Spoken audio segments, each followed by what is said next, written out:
The air tastes different at 700 meters below sea level. Not bad, different. Like copper and recycled sweat and the particular bitterness of promethium residue that settles on your tongue after 16 hours of refinery work. You stop noticing it after the first year. Your body adapts.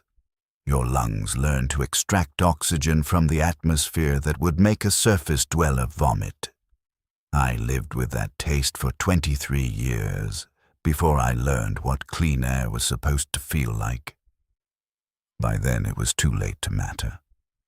My name was WH40K. I was 31 years old when the turbines failed. I'd worked in Pressure Management Station 47 since I was 8, which was the standard conscription age for Underhive labor allocation in Hive Tertius. My father had worked at the same station before me. 37 years of service before cancer took him. The kind that grows in your lungs when you breathe recycled industrial air for 4 decades without adequate filtration. I remember his cough, the wet, tearing sound of it. He never complained. Complaints were logged as inefficiency markers and resulted in ration reductions. He coughed quietly and continued his shift rotations until the day he collapsed at his monitoring station and did not get up. I was assigned his position 3 days after they processed his corpse into the reclamation furnaces.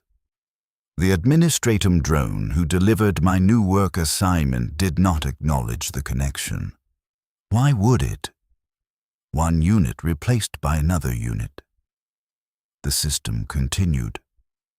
I was handed a data slate with my new shift schedule and a second-hand rebreather that still had someone else's teeth marks on the mouthpiece. The drone told me to report to Station 47 at the beginning of the next cycle. I asked if I could keep anything from my father's personal effects. The drone referenced the administratum regulation that stated all possessions of deceased workers were property of the Hive Authority and subject to immediate reclamation. I was permitted to keep his identification tags only because they listed his station assignment and someone had failed to update the inventory tracking properly. I wore them under my work tunic for 23 years. They felt like a promise, though I could not have articulated what I believed I was promising him. Station 47 was responsible for monitoring turbine cluster Delta 9, one of 87 primary atmospheric circulation systems that pushed breathable air down into the underhive sectors of Hive Tertius. Without those turbines, fresh oxygen never reached the lower levels. Carbon dioxide is heavier than oxygen. Industrial exhaust is heavier than both. In a static atmospheric system, the breathable air rises and the poison sinks. Simple physics. Deadly physics. The turbines fought against that reality every hour of every day, forcing circulation through shafts that extended nearly a kilometer down into the underhive's deepest inhabited sectors. The system was designed during the hive's founding approximately 9,000 years ago. Most of the original components had been replaced multiple times, some properly, some with improvised alternatives when supply chains failed or when the Adeptus Mechanicus declared certain materials heretical and refused to provide replacements. The turbines themselves were massive. Each blade was 40 meters long and weighed approximately 18 tons. When they were running at full operational capacity, you could feel the vibration in your bones from 300 meters away.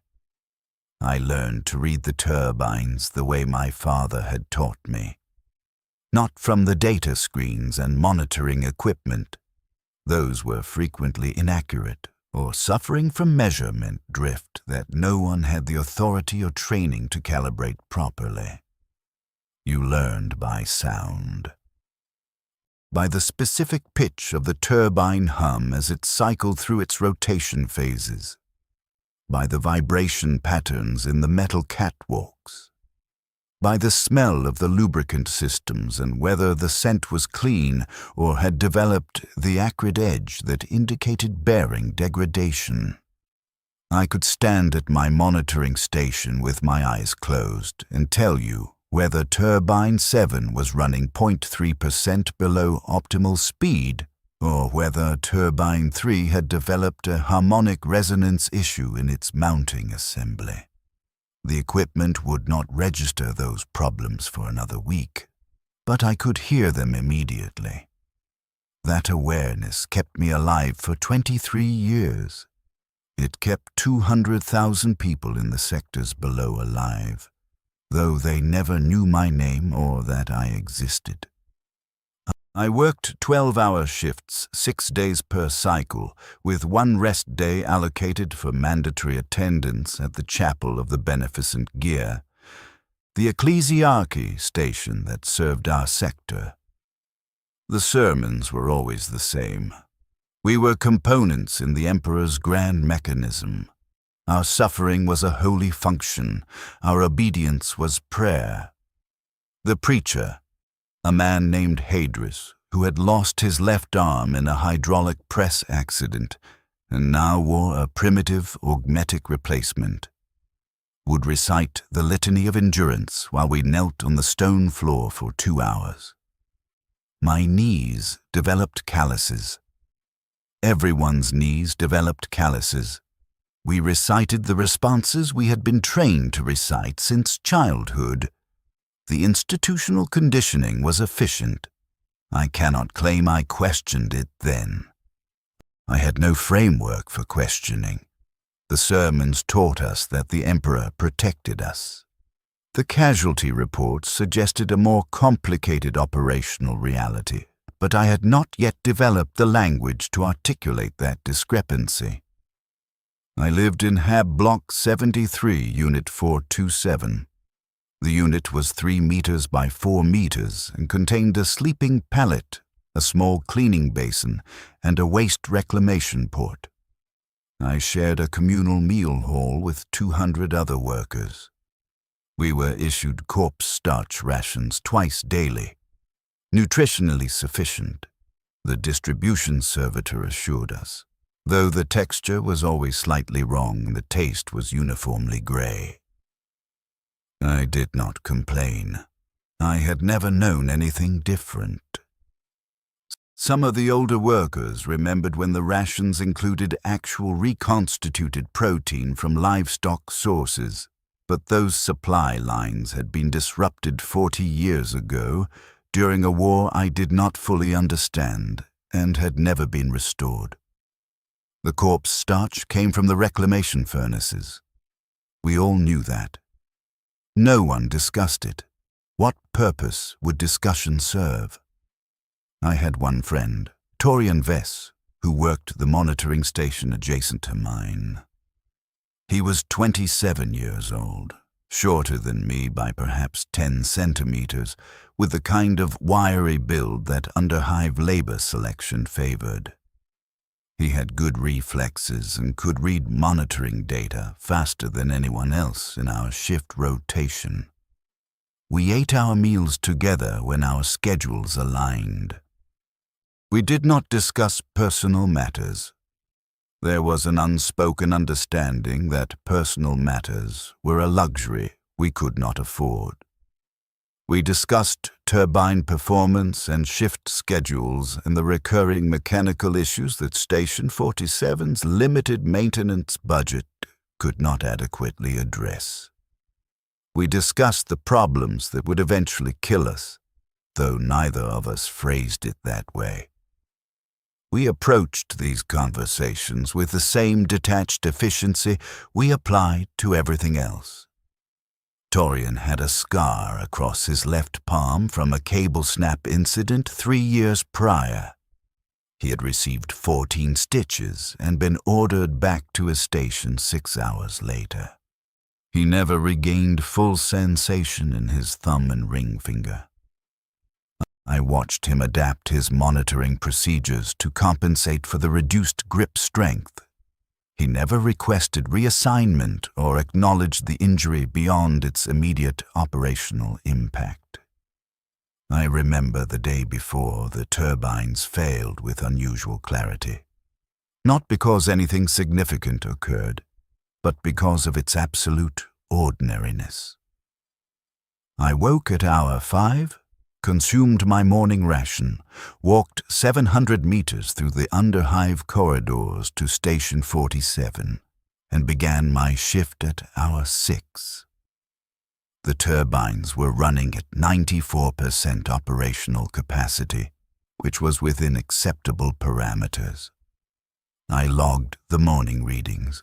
I performed the standard maintenance checks on the monitoring equipment. I watched the data screens display information I already knew from the sound and vibration around me.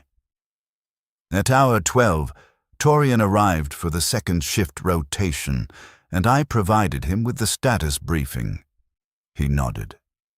I left. I consumed my evening ration at the communal hall, sitting beside an older worker named Merrick who ate in complete silence and always smelled faintly of machine oil. I returned to my hab unit. I lay on my sleeping pallet and stared at the water stains on the ceiling until I lost consciousness.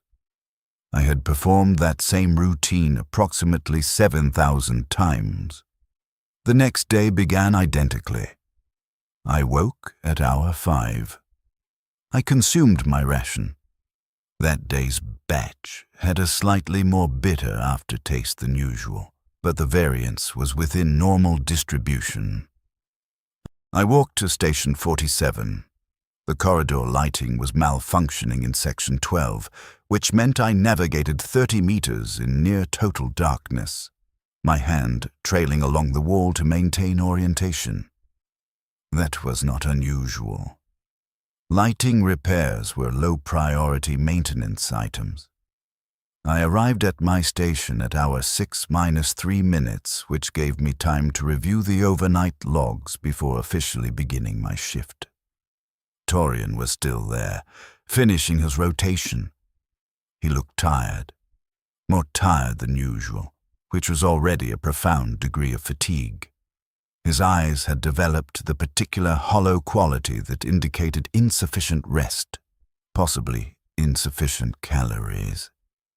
I made a note to check the ration distribution schedules. Sometimes the servitors malfunctioned and skipped individual workers without logging the error. Turbine 7 is running hot, Torian said without preamble. 0.7 degrees above standard operational temperature. Bearing assembly, I think. The vibration signature has that grinding quality. I listened. He was correct. I could hear it now that he had named it. A very slight roughness in the rotation cycle, like sand caught in a gear mechanism, not critical yet, but trending toward critical if left unaddressed. Did you log it? I asked. Logged at hour 2. Maintenance request submitted. Standard priority. Standard priority meant it would be reviewed in approximately 6 to 8 weeks, at which point the bearing would have failed completely and we would be operating at reduced atmospheric circulation capacity until replacement parts could be requisitioned, which typically required 4 to 6 months due to supply chain complications and the Adeptus Mechanicus's complex approval procedures for mechanical components. I had observed this pattern 17 times during my tenure at Station 47. The system did not learn, the system did not adapt. The system continued until physical failure forced intervention. I will monitor it, I said. Torian nodded. He gathered his data slate and his personal rebreather and left without further comment. I watched him walk toward the exit corridor, his gait slightly uneven from the chronic hip pain he never mentioned, but which I could observe in the way he shifted his weight. He disappeared around the corner. I did not see him again for 7 hours, by which time everything had changed in ways I could not yet categorize. I performed my standard morning procedures. I checked the monitoring equipment.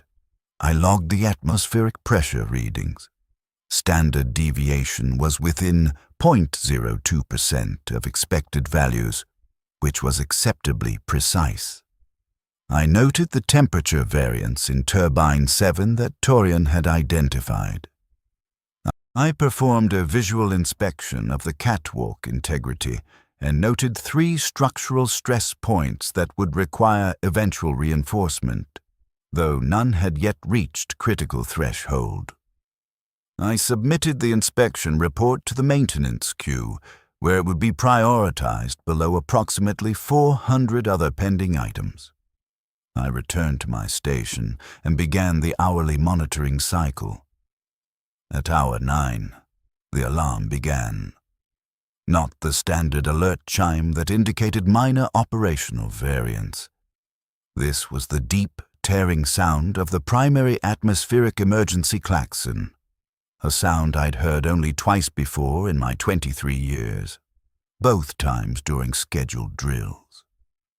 The sound bypassed conscious processing and triggered immediate physical response. My heart rate accelerated. My hands moved toward the emergency shutdown protocols before my mind had fully registered what was occurring. The data screens were displaying red warning indicators across all monitoring channels simultaneously. Multiple system failures. Multiple turbines. No, not failures. Complete cessation. Turbine 1, offline. Turbine 2, offline. Turbine 3 through 12, offline. All of them, all at once. That was not possible. Each turbine operated on independent power systems with redundant backups. A single turbine failure was a manageable crisis. 2 simultaneous failures was unlikely but addressable. 12 turbines losing power at the same instant indicated a catastrophic infrastructure collapse at a level far above my station's operational scope. The primary power grid had failed. Not fluctuated, failed. The emergency backup systems had not engaged, which meant either they had failed simultaneously or they had never been maintained to functional status. I suspected the latter. Budget allocation for redundant systems that were never used was perpetually listed as pending review in the administratum documentation. The silence was worse than the alarm. When the klaxon cut off after 47 seconds, I could hear the absence of the turbines. The background vibration that had been constant my entire life had stopped. The air was still, completely still. I had never experienced still air at 700 meters below surface. Air moved. Air circulated. That was the fundamental assumption of Underhive existence. Without circulation, the air would stratify. The carbon dioxide would sink. The breathable oxygen would rise toward the upper levels. The lower sectors would suffocate. I need to provide you with the scale to understand what occurred next. Pressure Management Station. 47 served sectors 14 through 29 of Underhive level Tertius Gamma. Those sectors contained approximately 187,000 registered workers, plus an estimated 40 to 60,000 unregistered individuals who existed outside the official census tracking.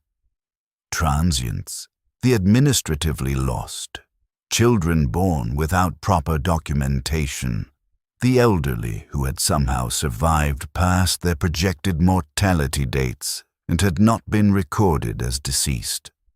Call it 230,000 people, conservatively. Those people lived and worked in a volume of space approximately 12 kilometers long, 4 kilometers wide, and spanning vertical height of roughly 300 meters between level Tertius Gamma and level Tertius Delta above it. All of those people had just felt the air stop moving. Most would not immediately understand what had happened, but everyone who had worked in the Underhive long enough developed an instinctive awareness of airflow, the way surface dwellers develop awareness of weather patterns. Something was wrong.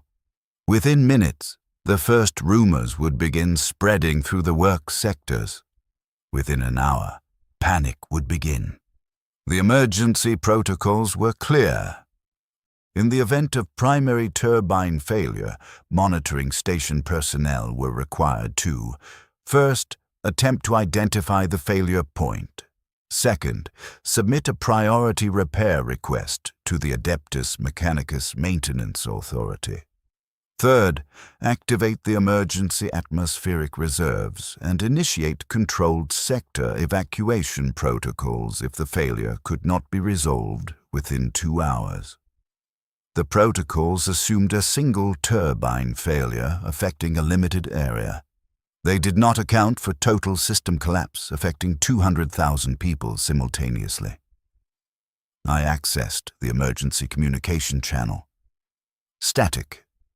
I attempted to reach the primary Mechanicus maintenance facility. No response. I attempted to reach the Administratum Coordination Office. No response. I attempted to reach the neighboring monitoring stations. No response. The communication infrastructure used the same power grid as the turbines. Everything was offline. I was isolated in a monitoring station with no functional turbines, no communication systems, and no ability to coordinate any kind of organized response. I had access to data that indicated 200,000 people were about to suffocate, and I had no mechanism to warn them or help them. I made a decision that violated approximately 14 different administratum regulations. I abandoned my post. The protocols required me to remain at my monitoring station during emergency situations, to provide continuous observation and reporting. But I had nothing to report to and no one to report it to. Remaining at my station would serve no function except to document my own death when the carbon dioxide concentration reached lethal levels. I grabbed my rebreather, the same one that had belonged to someone else before me, with the teeth marks still visible on the mouthpiece, and I left Station 47 through the emergency access corridor. The corridors were still quiet. It had been 14 minutes since the turbines failed. The information had not propagated yet. I passed 3 workers heading toward their shift assignments, none of them showing any sign of alarm. They did not know. In 20 minutes, perhaps 30, someone would notice. Someone would feel the air growing heavier. Someone would smell the change. Carbon dioxide has no smell, but the lack of air circulation means industrial exhaust stops dispersing, and that has a very distinct smell. Someone would sound an alarm. And then, I had observed crowd dynamics during previous smaller-scale emergencies. 2 years prior, a chemical leak in Sector 19 had required partial evacuation of approximately 800 workers. The evacuation had been orderly for the first 12 minutes. Then someone had started running. I never identified who. But once one person ran, others followed. The instinct to flee is more contagious than any pathogen. Within 3 minutes, 800 people became a stampede. 47 people died in that evacuation, crushed against corridor walls, trampled, suffocated in the press of bodies trying to force through doorways designed for normal traffic flow. 47 deaths from a chemical leak that ultimately injured only 3 people directly. 200,000 people. 1 functioning emergency blast door network. Insufficient egress capacity. I was moving toward Hab Block 73. I did not have a clear plan. I needed to. I recognize now that I was operating on psychological need rather than rational strategy. I wanted to reach my Hab unit. I wanted to retrieve my father's identification tags, which I had left there that morning in violation of my usual practice of wearing them constantly. I wanted to die with something that connected me to a person who had known my name. That was the extent of my planning. The first scream reached me when I was approximately 400 meters from the monitoring station. Not close? The acoustics in Underhive corridors are complex. Sound travels strangely through the industrial infrastructure. But I heard it. A single voice, high-pitched, the particular quality of scream that indicates not pain but terror. Then more voices, shouting, the sound of running footsteps. Not one person, many people, the thundering sound of mass movement. They knew. Information had reached critical distribution. The panic had begun. I ran. Not toward my Hab unit. I abandoned that goal immediately. I ran toward the nearest emergency egress point, which was marked with faded yellow hazard striping on the corridor walls and led to a vertical access shaft that connected level Tertius Gamma to level Tertius Beta, approximately 150 meters above. If I could reach that shaft, I could climb to the upper level where the air would remain breathable longer. Basic physics. Lighter gases rise. I had perhaps 30 minutes before the carbon dioxide concentration at my current level reached dangerous levels. Perhaps an hour before it reached immediately lethal concentrations.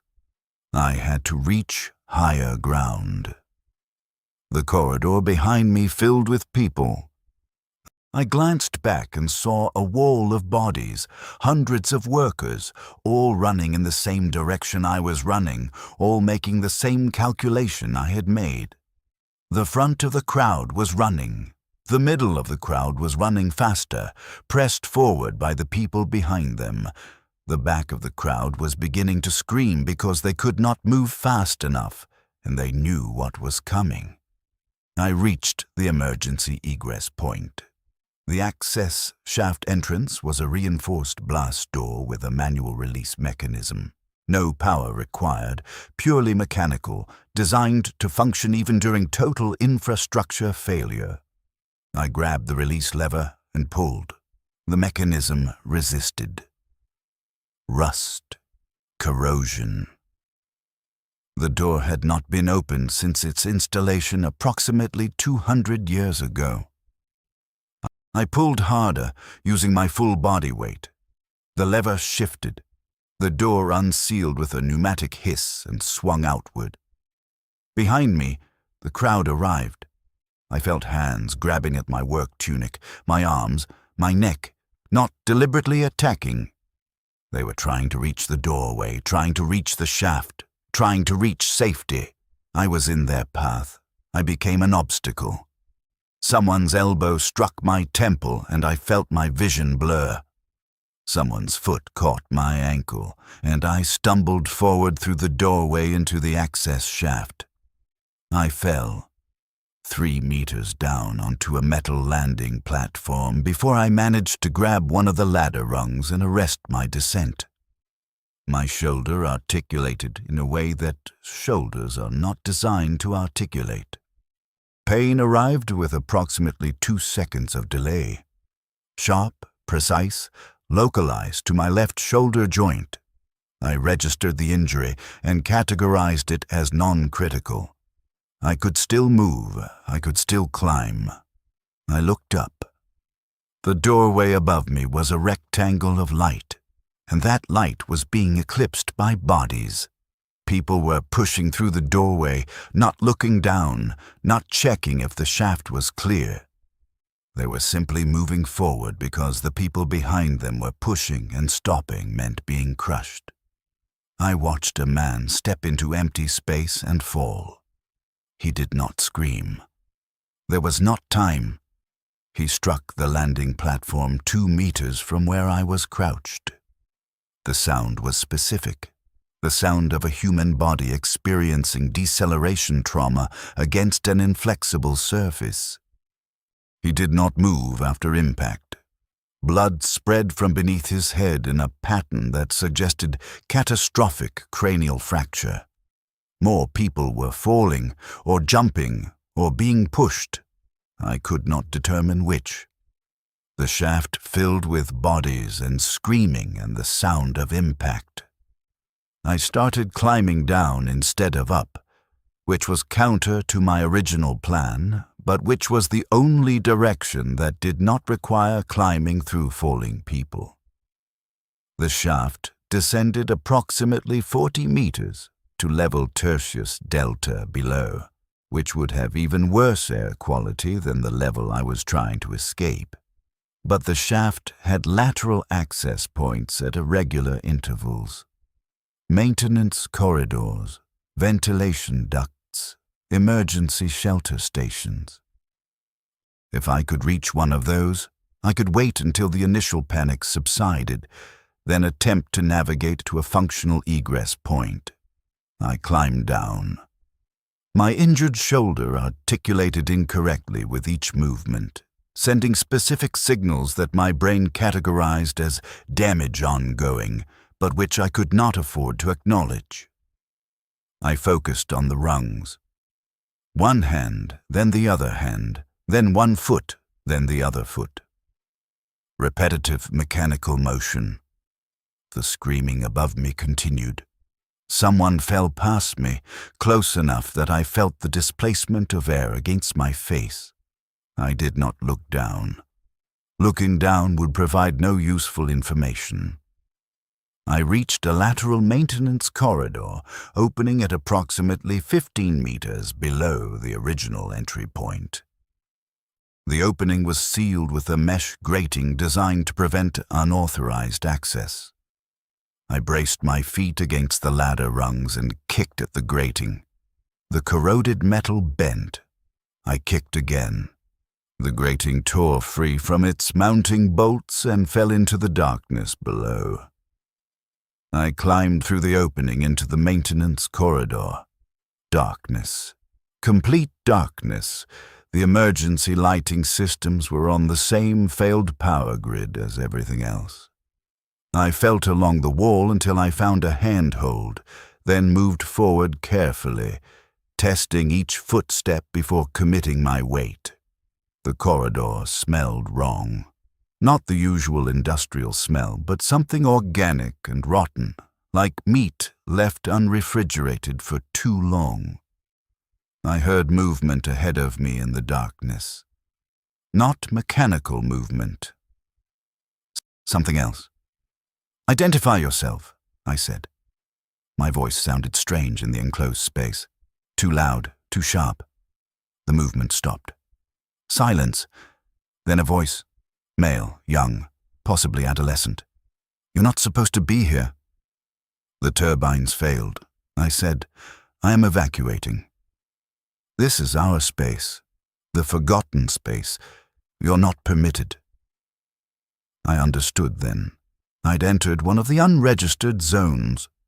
The spaces between official sectors where the administratively lost population lived in the gaps of the Imperium's record-keeping systems. Every Underhive had these spaces. They were officially denied, but practically tolerated, because the cost of clearing them exceeded the value of reclaiming the space. The people who lived here existed outside the ration distribution system, outside the work assignment protocols, outside census tracking.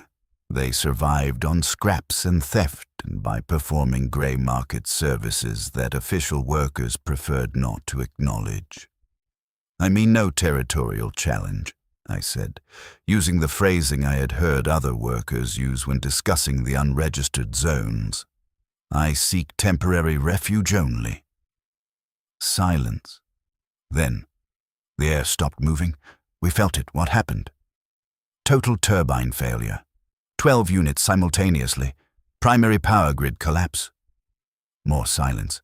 I heard whispered conversation, multiple voices conferring. Then the original voice returned. How long until the air runs out? I performed the calculation automatically. Carbon dioxide concentration increases at a predictable rate based on population density and respiratory output. At current density, with zero atmospheric circulation, dangerous levels would be reached in approximately 1 hour, I said. Perhaps 90 minutes if respiratory rates remain calm. But they will not remain calm. Panic increases oxygen consumption, 45 minutes. That is my best estimate. The emergency doors, the voice said. To the upper levels. Will they open them? I had worked for the administratum long enough to predict institutional response patterns. The emergency blast doors connecting level Tertius Gamma to the upper levels were controlled by central authority, not local stations. They were designed to contain industrial accidents, chemical leaks, and armed insurrections, and prevent contamination of upper-level sectors. Standard protocol required verification of threat level before opening emergency passages. Verification required communication with monitoring stations and assessment by authorized personnel. Communication was offline. Personnel were unavailable or dead. The doors would remain sealed until someone with sufficient authority override managed to reach a functional control station and manually commanded them to open. How long would that take?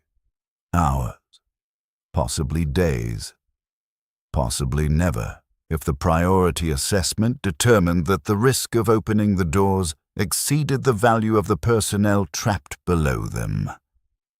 I did not say any of that. I said, I do not know. You're lying, the voice said. You do know. I can hear it in how you said it.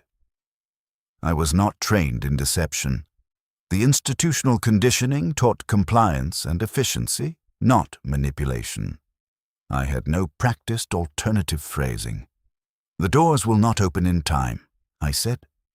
The whispered conversation resumed, faster now, more urgent. Then, there's another way, old way, from before the current door network. Sealed, but not destroyed. We use it sometimes for moving things between levels without being tracked. It requires climbing and it requires bypassing several security barriers, but it functions. We can show you if you can compensate us. I have no currency, I said. Your rebreather. That is sufficient compensation. My rebreather would extend my survival time by perhaps 30 minutes in contaminated atmosphere, but 30 minutes alone in a sealed corridor was functionally equivalent to 0 minutes if I had no route to clean air. The trade was rational. Agreed, I said. Light flared suddenly. A portable illumination pack, chemical-based rather than electrical. The figure holding it was young, perhaps 17 or 18 years old, thin to the point of visible skeletal structure beneath the skin. He wore improvised clothing assembled from what appeared to be industrial rag material and scavenged fabric. Behind him I could see others, approximately 8 individuals, varying ages, all displaying the particular physical condition that indicated long-term malnutrition and minimal medical intervention. One had a facial deformity that looked like a poorly healed fracture. Another was missing fingers on his left hand. The young man gestured toward the darkness behind them. Follow. Don't touch anything. Don't speak unless necessary. Move quickly. I followed. We moved through a network of maintenance corridors and access passages that I had not known existed, despite 23 years of working in this sector. The passages were narrow, frequently requiring sideways movement or crawling through gaps barely wide enough to accommodate a human torso. We passed through what appeared to be an abandoned habitation area. Sleeping pallets improvised from industrial foam, water collection systems assembled from pipe fragments, a small cooking area that still contained the remnants of a recent meal. How recent? The organic smell I had noticed earlier was stronger here. Spoiled food, or possibly something else. We emerged into a vertical shaft similar to the one I had fled, but older. The construction style was different. The metal showed patterns of corrosion that suggested centuries rather than decades of exposure to Underhive atmosphere. A ladder extended both upward and downward into darkness beyond the range of the portable illumination. "Climb up," the young man said. "Approximately 200 meters. There are lateral exits at regular intervals, but the first one that opens to functional space is at 180 meters. After that, you are in Tertius Beta, and you will need to navigate yourself. Your rebreather now, please." I removed my rebreather and handed it to him. He examined it briefly, testing the seal and checking the filter condition, then nodded with apparent satisfaction. He stepped back, allowing me access to the ladder. "One more thing," he said. "If you encounter security forces in the upper levels and they question how you accessed Tertius Beta, you did not receive assistance. You found an old shaft and climbed alone. We do not exist in your testimony." "Understood," I said. I climbed. My injured shoulder articulated incorrectly with each upward pull, but the pain had settled into a steady background signal that I could categorize and file as non-critical. The important information was that the arm maintained grip strength and the shoulder remained within its joint socket, despite feeling as if it wanted to separate. I climbed through darkness. The portable illumination below me faded quickly, leaving only the sensation of rungs beneath my hands and the echo of my breathing in the enclosed shaft. At what I estimated was approximately 180 meters. I was counting rungs and calculating height based on standard industrial spacing of 35 centimeters per rung. I encountered a lateral opening. I felt along the wall until I located a door mechanism. This one was not rusted.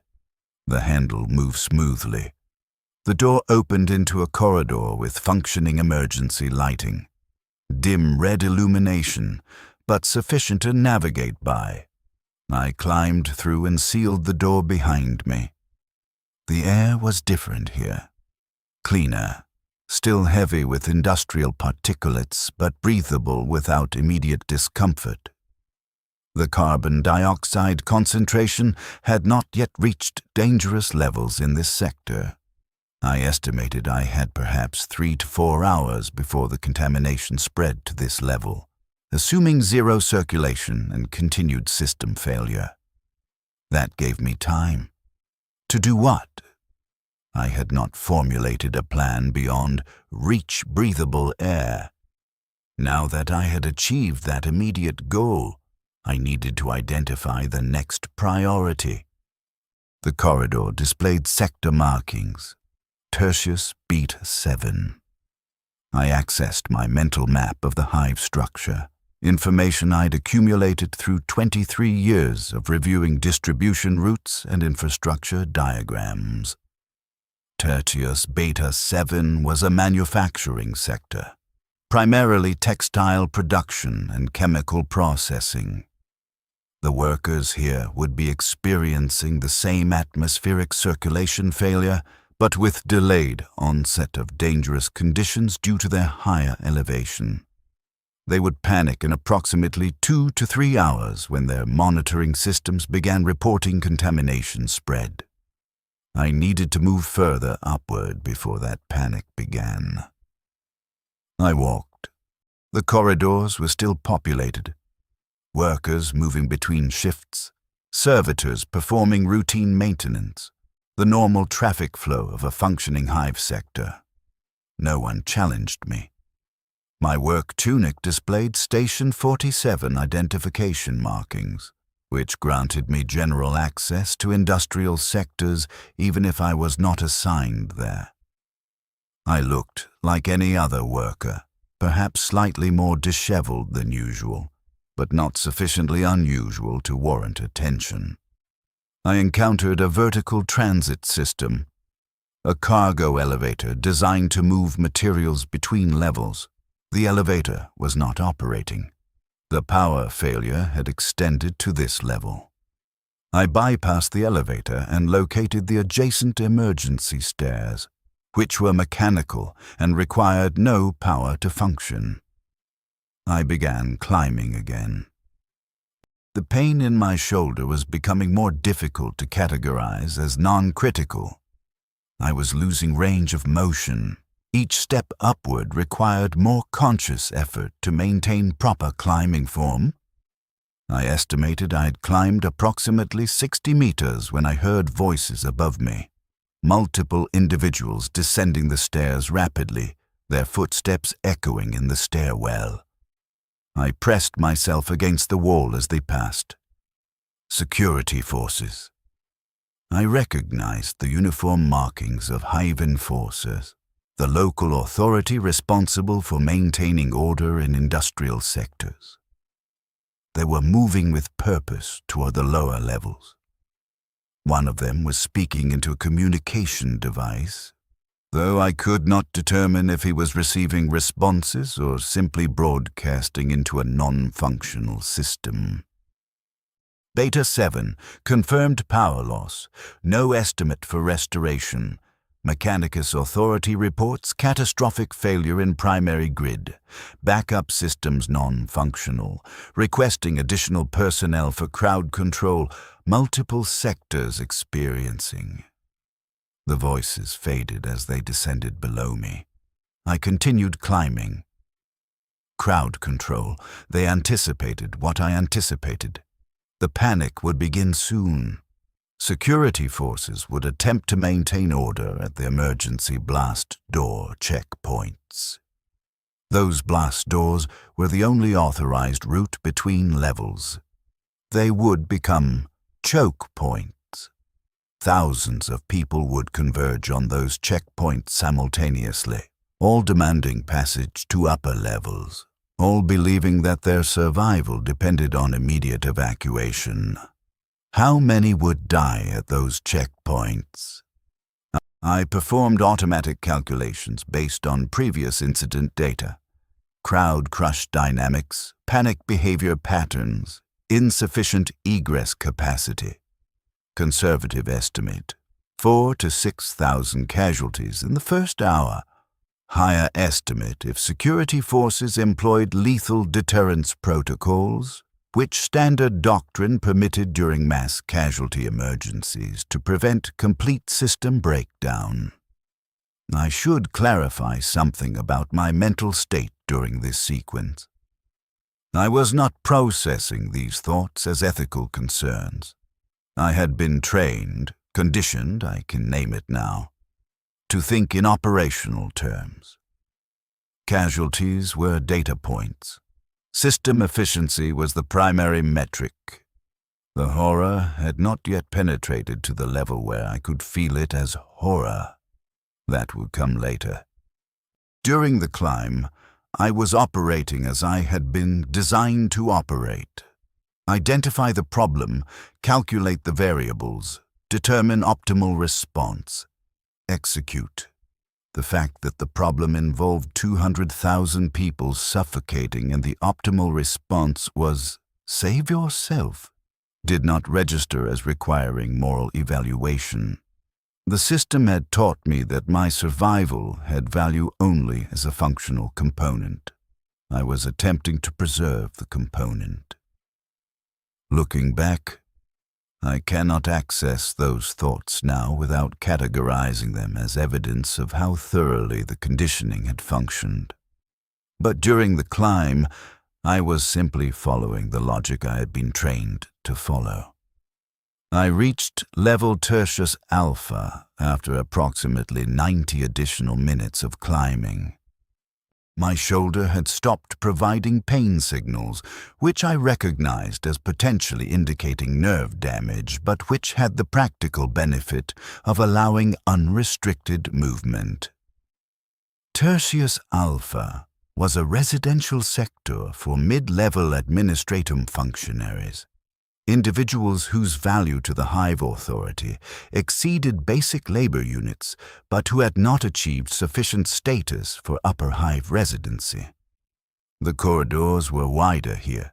The lighting was full spectrum rather than emergency only, and the air carried the faint scent of recaf rather than industrial chemicals. A public information board near the stairwell exit displayed news bulletins and administrative announcements. I stopped to read. The most recent bulletin was time-stamped to 17 minutes prior. Atmospheric system interruption, level Tertius Gamma. All personnel in affected sectors should proceed in orderly fashion to nearest emergency. Assembly point. Remain calm. The Emperor protects. Further updates to follow. The Emperor protects. I had recited that phrase thousands of times. I had been trained to recite it during the mandatory chapel attendance, during emergency drills, during morning work assembly. I'd been told it was truth. I had been told that faith would be rewarded with divine protection. I stood in that corridor, breathing clean air, while 200,000 people on the levels below me suffocated, and I performed an inventory of what protection had been provided. The turbines had failed. The power grid had failed. The communication systems had failed. The emergency backup systems had failed. The institutional response had been a bulletin advising people to remain calm and proceed in orderly fashion to assembly points that could not accommodate them. The blast doors that could have allowed evacuation remained sealed. The Emperor protects. I attempted to identify evidence supporting that claim. I could not. What I could identify was a system that ground people into components until they failed, then processed their failure into new components. The protection was not for us. If protection existed, it was for the system itself.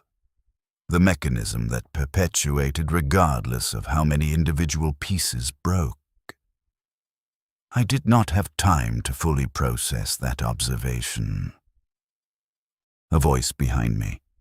You, worker, state your authorization for accessing this sector. I turned. An administratum official. I recognized the insignia indicating he was a sector coordination supervisor, which was approximately 7 ranks above my own station classification.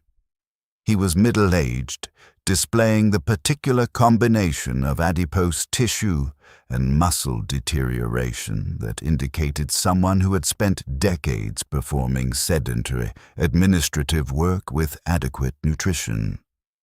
He held a data slate and was regarding me with an expression I categorized as suspicion mixed with irritation. I made a decision to provide truthful information, minus the detail about receiving assistance from unregistered zone inhabitants. I am Pressure Management Technician Davos Kellen, Station 47, Level Tertius Gamma. I evacuated through emergency access shafts, following catastrophic turbine failure. I am attempting to reach functional atmosphere and report to any available authority. The official frowned, consulting his data slate. Station 47. That is in the affected zone. You abandoned your post? Communication systems were offline. Monitoring equipment was non-functional. The station served no operational purpose without power or communication capability. Regulations require monitoring personnel to remain at assigned stations during emergencies. I experienced something I could not immediately categorize. A sensation in my chest, a tightness accompanied by an urge to articulate thoughts that were not tactically useful. I recognized this as an emotional response attempting to override conditioning. The conditioning asserted itself: remain compliant, provide factual responses, do not challenge authority. But something had shifted during the climb. Some component of the conditioning had sustained damage. Regulations, I said slowly, testing each word as I spoke it, were written assuming functional emergency systems and available authority oversight. Neither existed at Station 47 when I departed. Remaining at my post would have served no function except to provide one additional corpse for the reclamation furnaces. The official's expression shifted to something I classified as offense. That is inappropriate phrasing, technician. The administratum does not assign personnel to conditions designed to result in fatality. Emergency protocols exist to ensure. The emergency protocols failed, I interrupted, which was itself a violation of protocol. All of them. Simultaneously.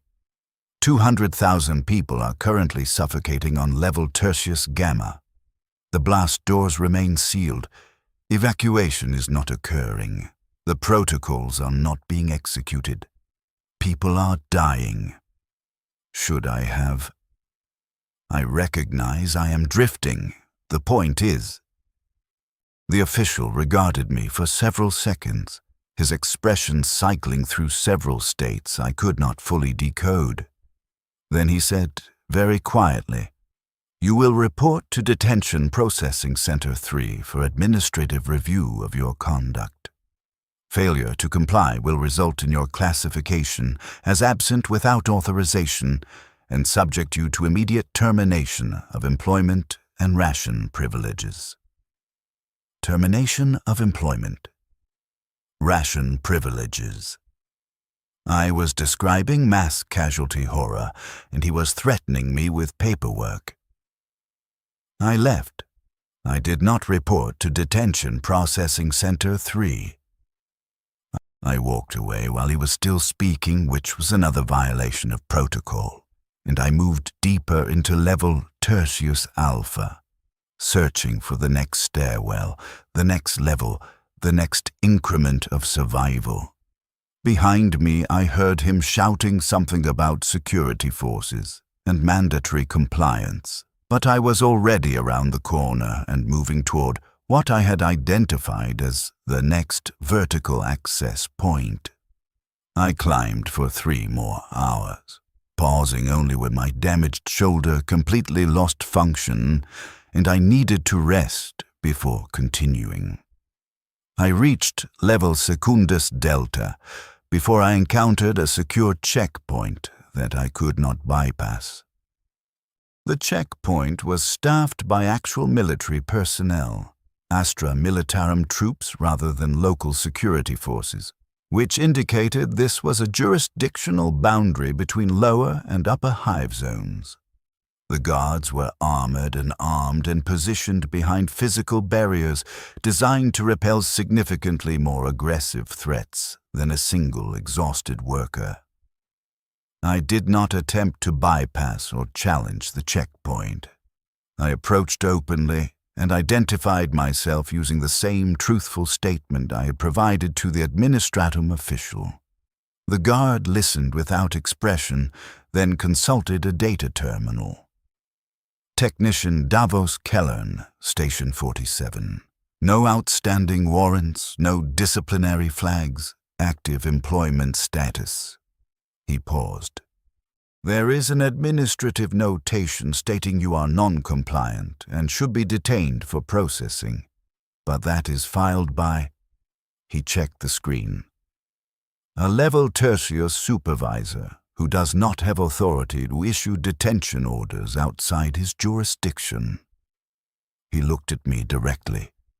You look like hell, technician. You need medical attention and you need rest. The atmospheric failure on Gamma is being addressed. Recovery teams are being organized. You are not required to return to affected sectors until the situation is resolved. I am going to direct you to Emergency Shelter Station 9, where you will be provided temporary housing and meals. You will remain there until you receive notification regarding return to work authorization. Do you understand these instructions?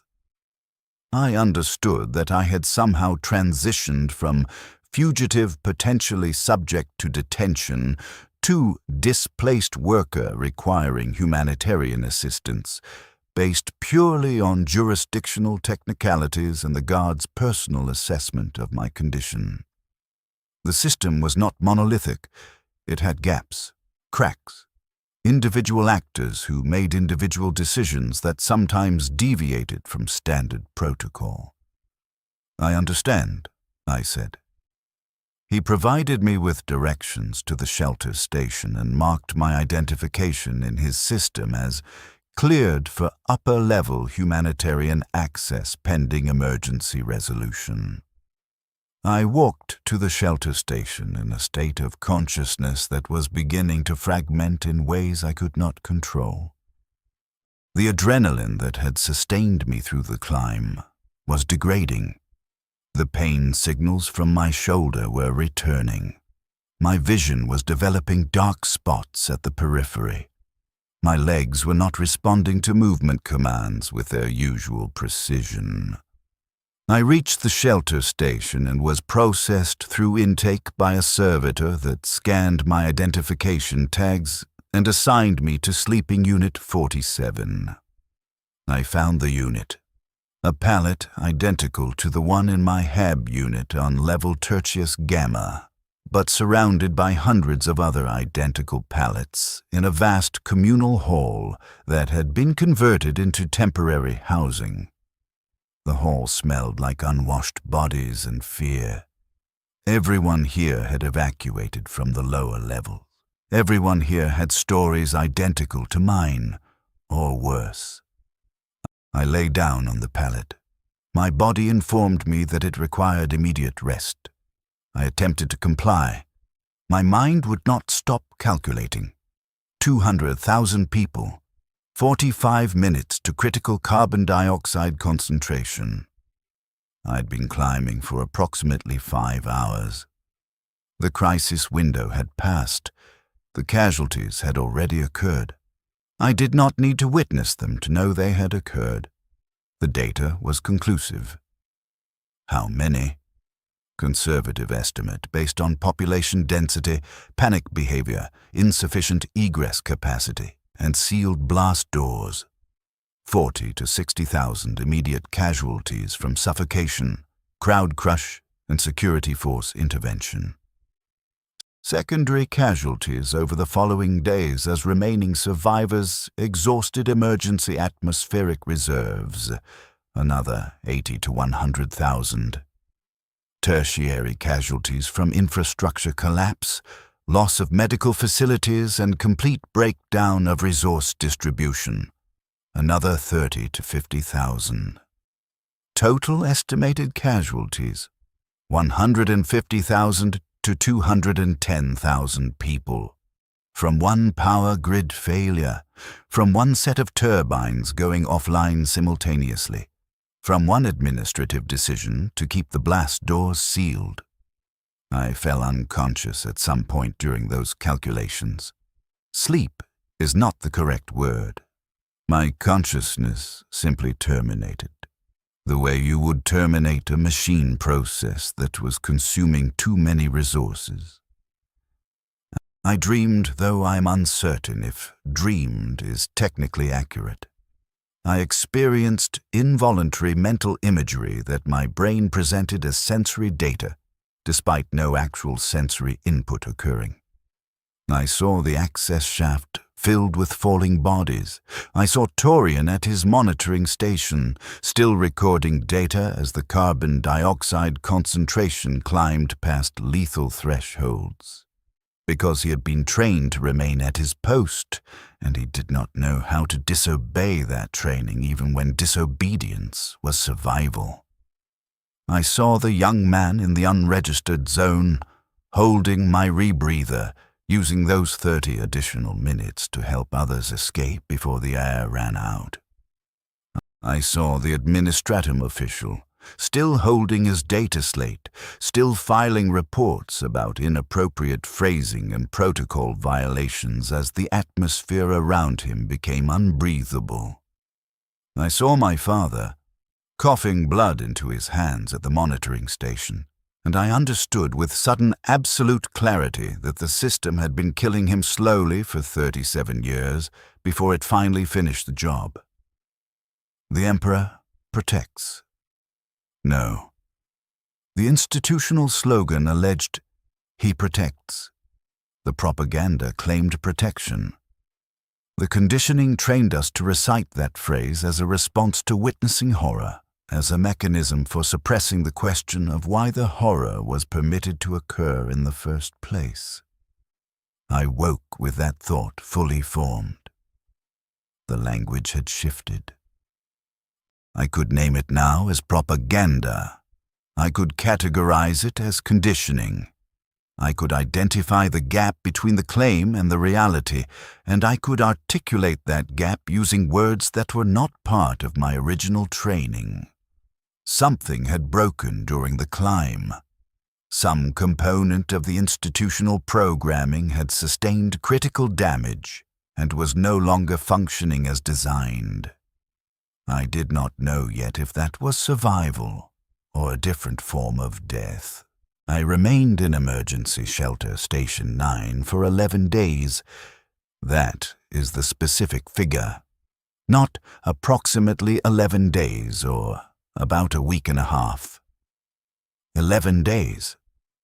I counted them because counting provided structure, and structure was the only mechanism I had for preventing complete cognitive dissolution. The shelter was designed to accommodate approximately 2,000 displaced workers during short-term emergencies.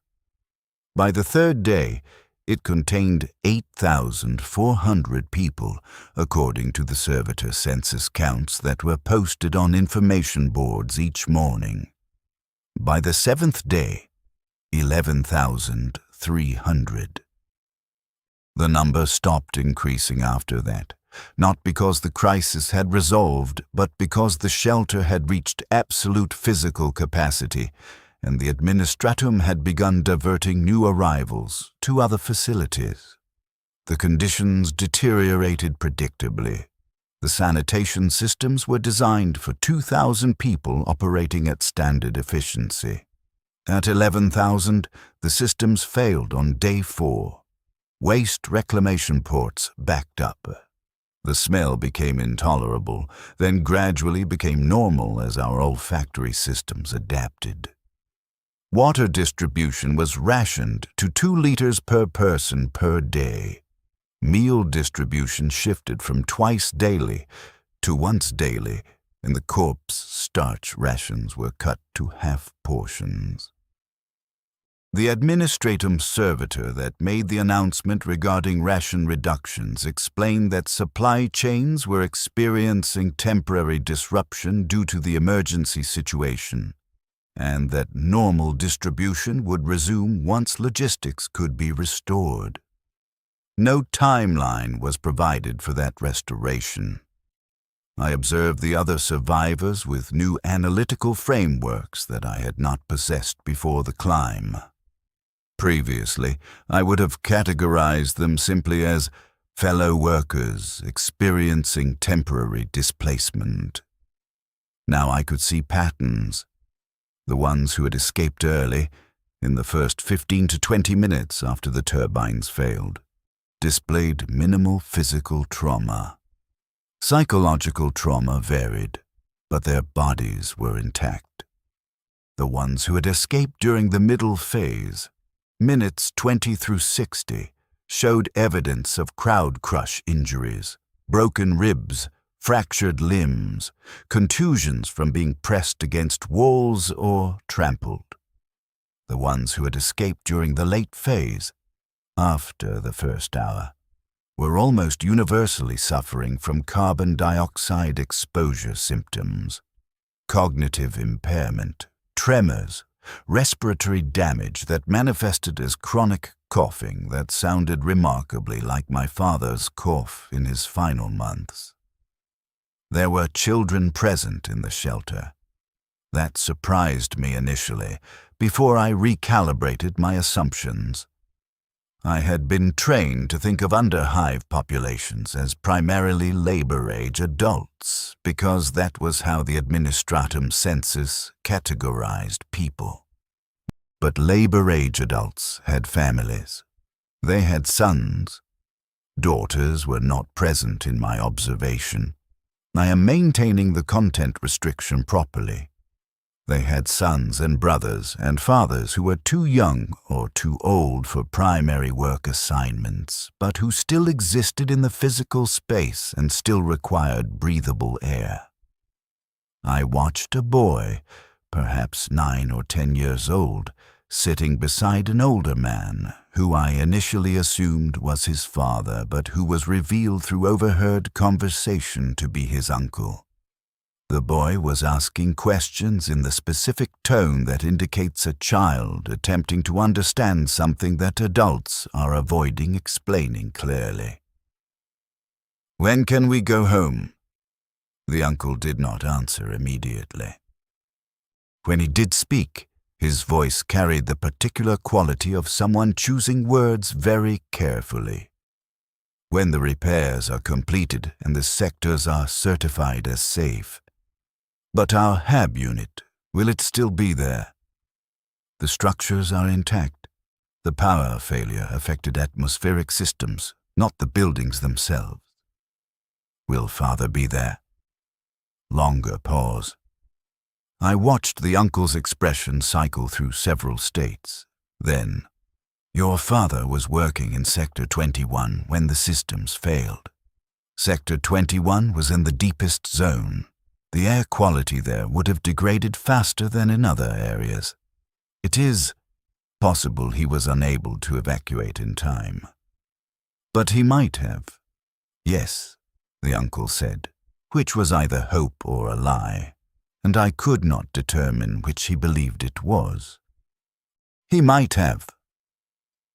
The boy accepted this answer with the particular resignation of someone who has already performed his own calculations and arrived at a conclusion he does not want to articulate.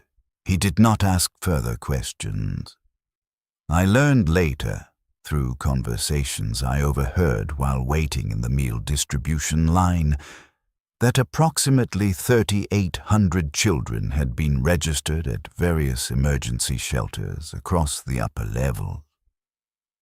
The Administratum was attempting to match them with surviving family members through identification records and census data. The process was complicated by the fact that many lower-level residents had incomplete or inaccurate documentation, and many families had been separated during the evacuation, with no way to communicate regarding their status or location. The estimated number of children who would ultimately be classified as orphans, meaning all documented family members confirmed deceased or missing presumed deceased, was between 2,000 and 2,400. Those children would be absorbed into the Schola Progenium system if they demonstrated appropriate physical and cognitive metrics. The ones who did not meet those metrics would be assigned to labor conscription programs as soon as they reached minimum age threshold. The system continued. The system always continued.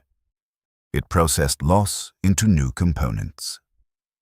On day 6, a medical servitor examined my shoulder and determined that I had sustained a partial dislocation with associated soft tissue damage. The servitor administered a local anesthetic compound and performed a manual reduction procedure that involved manipulating the joint back into proper alignment. The procedure was performed without sedation beyond the local anesthetic. I was conscious for the entire process. The sensation was, I have difficulty categorizing it even now. Not pain exactly, because the anesthetic blocked direct pain signals, but pressure at angles that bodies are not designed to experience, and a grinding sensation that I could feel through bone conduction, and the awareness that my physical structure was being forcibly reconfigured by an entity that did not register my discomfort as relevant to its task parameters. The servitor applied a support brace and informed me that I should avoid using the arm for heavy labor for approximately 6 to 8 weeks. I asked if I would regain full function. The servitor stated that prognosis was uncertain and would depend on factors including scar tissue formation and adherence to prescribed physical rehabilitation protocols. It provided me with a data slate containing rehabilitation instructions and dismissed me. I still have limited range of motion in that shoulder. Even now, the scar tissue formation was apparently extensive. On day 8, the first official casualty reports were posted. The information boards displayed a statement from the Administratum High Council acknowledging that a significant loss of life had occurred on level Tertius Gamma due to unforeseen catastrophic infrastructure failure. The statement expressed the Council's recognition of the tragedy and assured all citizens that a full investigation would be conducted to prevent similar incidents in the future. The statement did not provide specific casualty figures. I asked one of the administratum officials managing the shelter, a woman I am, no. The restriction, there were no female officials. I am experiencing memory drift. Let me correct. I asked one of the administratum officials managing the shelter, a man named Porteus, who had been relatively forthcoming with information during previous interactions, if specific casualty numbers were available. He looked at me with an expression I categorized as exhaustion mixed with something else. Resignation, perhaps. Unofficially, the recovery teams have retrieved approximately 43,000 bodies so far. They estimate another 15 to 20,000 remain in areas that are still inaccessible due to structural instability or atmospheric contamination.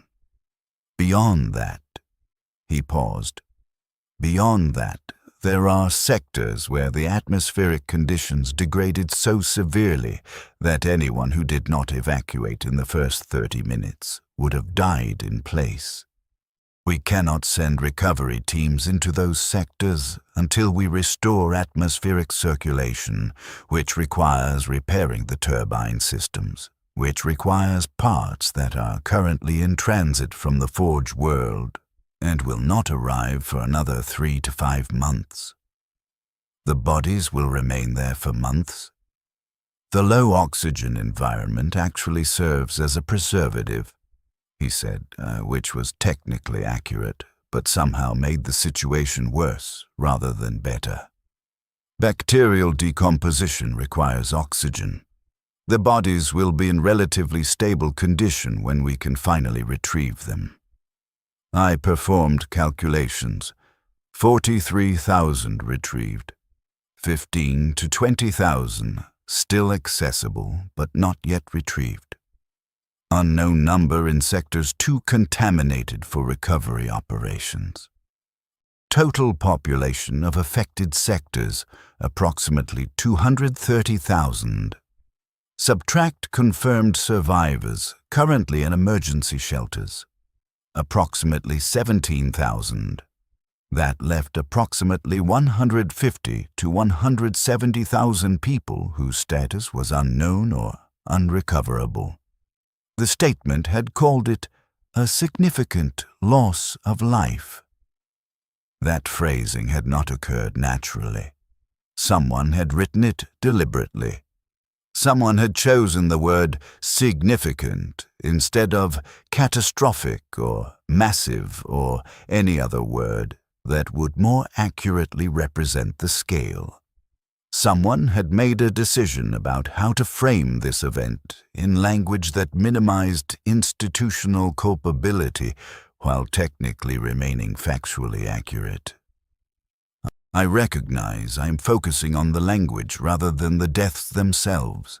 That is, I understand that appears wrong, but during those 11 days in the shelter, I found I could not process the deaths as deaths. The scale was too large, 170,000 people. I could not conceptualize that number as individual humans. It remained abstract, statistical. The only way I could engage with it was to analyze the institutional response, the administrative mechanisms, the language choices. The actual horror was beyond my processing capacity. So I processed what I could process, which was everything around the horror instead of the horror itself. On day 9, I encountered someone I recognized from Station 47. Not Turian. I never saw Turian again, and I've categorized him as confirmed deceased based on probability analysis and his character profile that suggested he would have remained at his post as trained. This was Merrick, the older worker who used to sit beside me in the meal hall and who always smelled faintly of machine oil. He was sitting on his assigned pallet, staring at nothing, his hands resting on his knees in a position that suggested he had been sitting exactly that way for a considerable duration. I approached and identified myself, uncertain if he would recognize me. He looked up slowly. His eyes tracked my face, but I could not determine if actual recognition was occurring, or if he was simply performing the social behavior expected when someone addresses you directly. "Davos," I said. "Station 47. We shared meals." "Yes," he said. His voice was hoarse, damaged. "I remember. You sat to my left. You always organized your ration portions in the same sequence. Protein component first, carbohydrate component second, supplemental nutrient paste last." The fact that he had observed and catalogued my eating patterns was mildly disturbing, but I categorized it as evidence that he was still processing details, which suggested cognitive function remained relatively intact. "How did you evacuate?" I asked. "I did not," he said. "Not initially. I was in Sector 27 when the turbines failed. Deep sector. The carbon dioxide concentration reached critical levels within approximately 40 minutes. I lost consciousness. I woke 3 days later in a medical processing facility.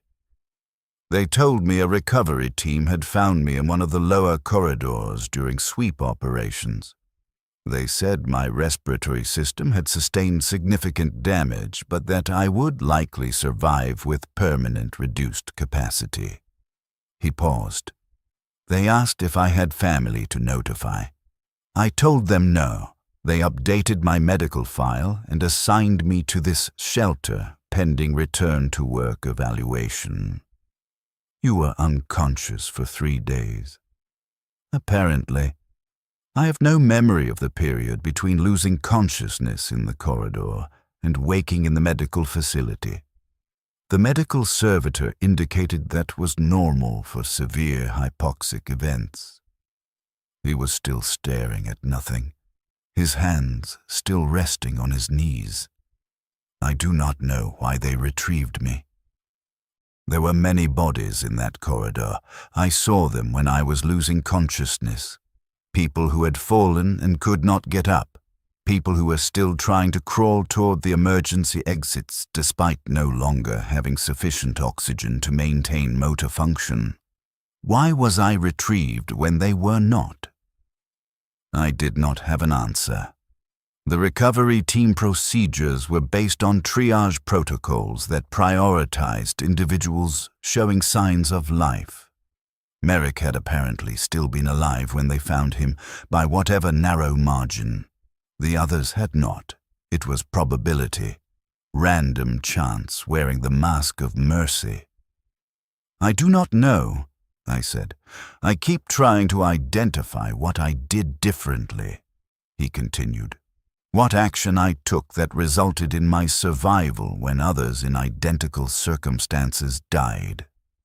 I cannot identify any differentiating factor.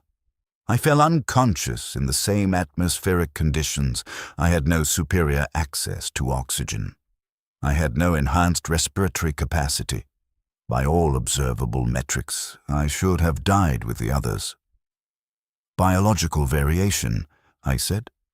Individual differences in carbon dioxide tolerance, cardiovascular efficiency, metabolic oxygen consumption rates. The survival margin was likely very small, minutes or even seconds of difference in time to consciousness loss. You happen to fall on the favorable side of that margin. That is not satisfying, Merrick said. No, I agreed. It is not.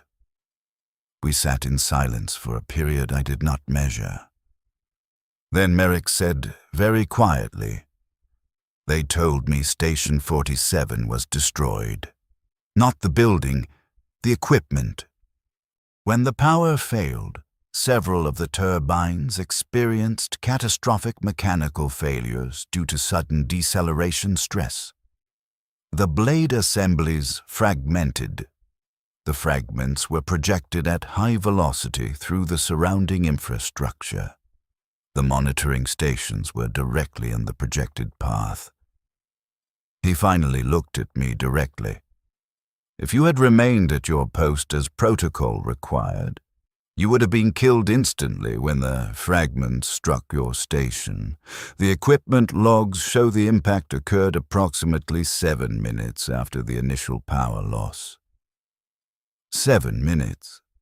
I had abandoned my post and entered the emergency access corridor approximately 14 minutes after the power loss. If I had delayed 7 additional minutes, if I had attempted to troubleshoot the equipment longer, if I had continued trying to raise someone on the communication channels, if I had adhered more strictly to the protocol requirement to remain at my station, I would have been present when the turbine fragments arrived. I had survived by violating protocol, by abandoning my assigned position, by prioritizing my individual survival over institutional compliance. That realization did not produce the emotional response I might have anticipated. I did not feel relief or gratitude. I felt a strange, hollow sensation, as if some component of my internal architecture had been removed and nothing had been installed to replace it. "Torian," I asked, though I had already performed the probability calculations. "Confirmed deceased," Merrick said. "The impact destroyed the entire monitoring station complex."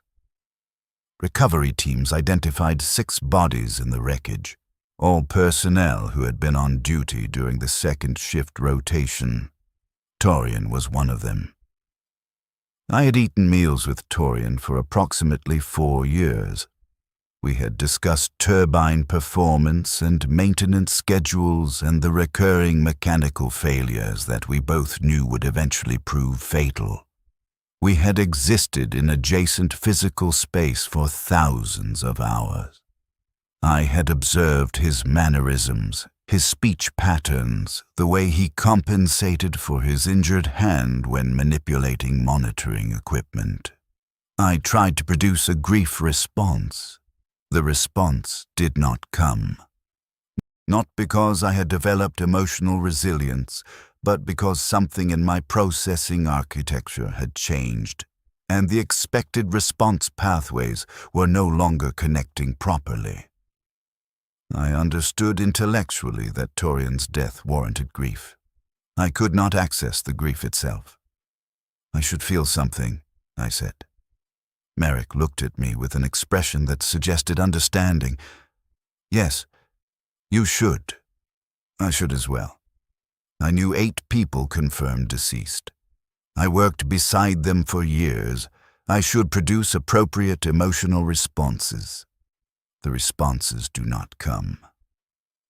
I have hypothesized that this is a protective mechanism, that processing 170,000 deaths has overloaded our capacity for individual grief, and our minds have shut down the response system entirely, rather than allow it to continue consuming cognitive resources that are needed for basic survival. That was a sophisticated analysis from someone who had been unconscious for 3 days and who was still exhibiting signs of severe respiratory damage. I revised my assessment of Merrick's cognitive function upward. Alternatively, I said, the conditioning we received throughout our lives taught us to suppress emotional responses in favor of operational efficiency. The current situation has simply revealed how thoroughly that conditioning functioned. We are not experiencing protective shutdown. We are experiencing the absence of capabilities that were systematically removed from us decades ago. Merrick considered this. That is a more disturbing hypothesis. Yes, I agreed. On day 11, the Administratum posted new announcements. Atmospheric circulation had been partially restored to level Tertius Gamma, using emergency backup turbine systems that had been transported from other hive sectors. The air quality in most areas had been returned to breathable status, though several deep sectors remained contaminated and were sealed pending full system restoration.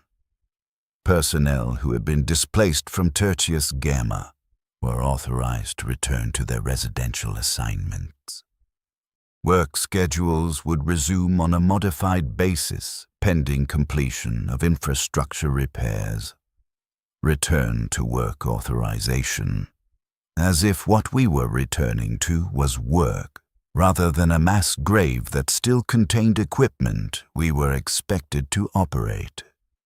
I gathered the minimal personal effects I had accumulated during my shelter stay.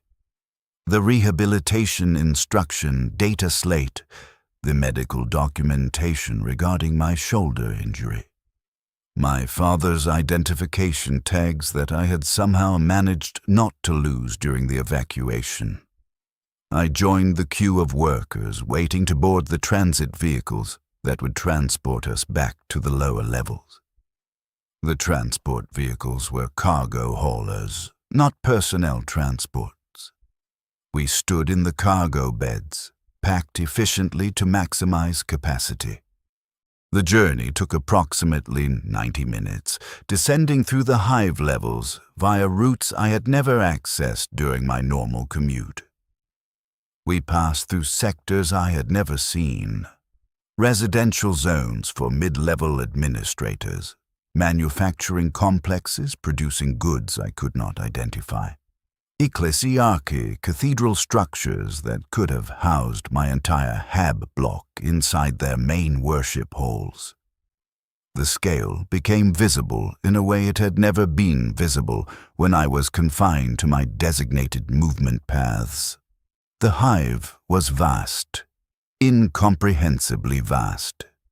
Millions of people distributed across hundreds of levels, all performing functions that interlocked in ways too complex for any individual to fully map. And this hive was one among thousands across the Imperium. And the Imperium itself was one power structure among many competing forces in a galaxy that contained horrors I had been trained to identify but not to comprehend. I was a component in a mechanism so large that my death would not even register as a notable data point. 170,000 deaths had registered as a significant loss of life. Notable enough to warrant an official statement, but not notable enough to disrupt the system's basic operation. The survivors were being returned to their functions. The system continued. The transport vehicle descended into level Tertius Gamma through an access route I did not recognize. We emerged into a sector that looked simultaneously familiar and alien.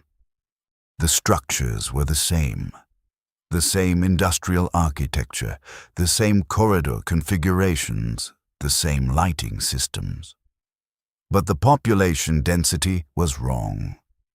Before the failure, these corridors would have been crowded with workers moving between shifts, servitors performing maintenance, the constant background noise of human activity. Now, silence. Empty corridors. Occasional small groups of people moving quickly with their heads down, not making eye contact, not speaking. The transport vehicles stopped at a distribution point where administratum officials were processing returning workers and directing them to their assigned locations. I provided my identification and hab unit assignment. The official consulted his data slate, made a notation, and directed me to Hab Block 73. I walked through corridors that I had walked through thousands of times. The route was identical. The experience was not. I passed through sectors where I had previously observed dense crowds of workers, now completely empty. I passed hab blocks that showed no signs of occupancy. No light from interior units, no sounds of habitation, no evidence that anyone had returned. I passed a communal meal hall where I had eaten thousands of meals. The facility was closed. A notice posted on the entrance stated that meal distribution had been temporarily relocated to Sector 41 due to reduced population density. Reduced population density. That was the phrase they had chosen. I reached Hab Block 73. The building was intact, as the uncle had told the boy in the shelter. The power failure had not damaged structures, only killed the people inside them. I climbed the stairs to the 4th level. The elevators were still non-functional, and navigated to Unit 427. The door was sealed. I entered my access code. The lock mechanism engaged, and the door opened. The interior was exactly as I had left it 11 days prior. My sleeping pallet with the thin thermal covering still showing the impression where I had been lying. The cleaning basin with residual water staining from the last time I had used it. The small shelf where I kept my minimal possessions. A spare work tunic, a ration container, a data slate containing work schedules and equipment manuals. Everything intact. Everything waiting.